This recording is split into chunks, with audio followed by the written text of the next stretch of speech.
So a first question we have, comes up quite a lot, particularly as smaller organisations start to think about ESG and climate change.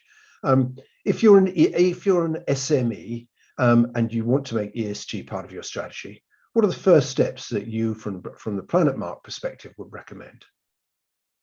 Yeah, so one of the first steps is to really understand why you're looking to adopt, and build in ESG into your business strategies.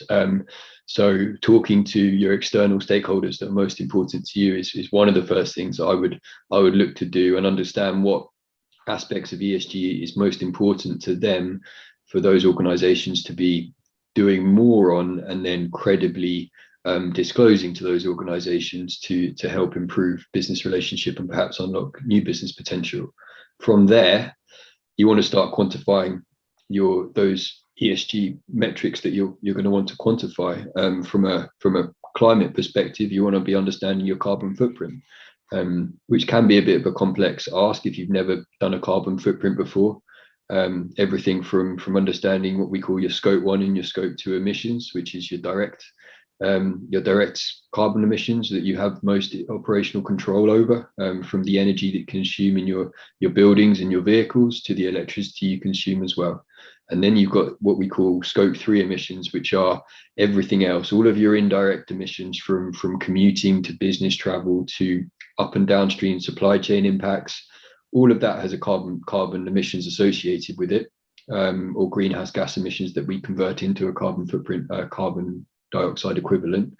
And we need to, I'm a person of many phrases, and you can't manage what you don't measure is one of them. And that's an important place to start, to set yourself a baseline. Absolutely. And you talked a little about scope 3, which is actually coming into the conversation, in business more recently. I had the pleasure to be in a pub recently, and overheard people talking about scope 3 emissions. I thought that's an interesting situation. How do companies, and how does Planet Mark help companies to get to grips with their scope 3? Yeah, so scope 3 footprinting is the forefront of where we're at with understanding, our complete carbon footprint and carbon impacts as organizations.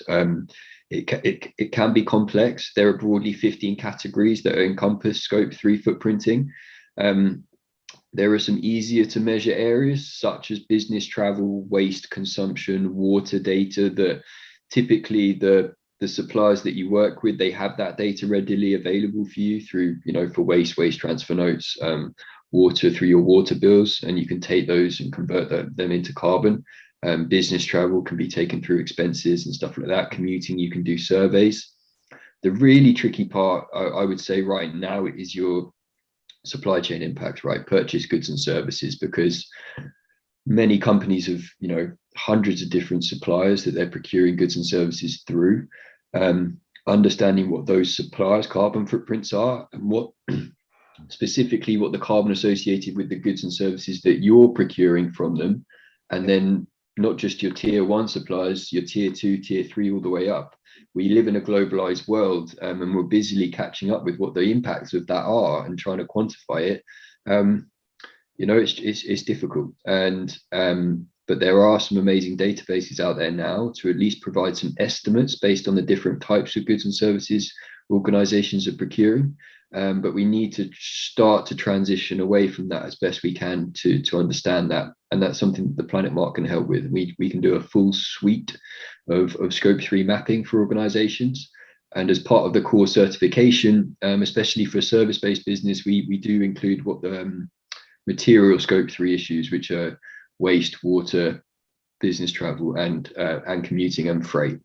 But then, the frontier is, up and downstream supply chain scope 3 issues. This supply chain topic is very tricky indeed.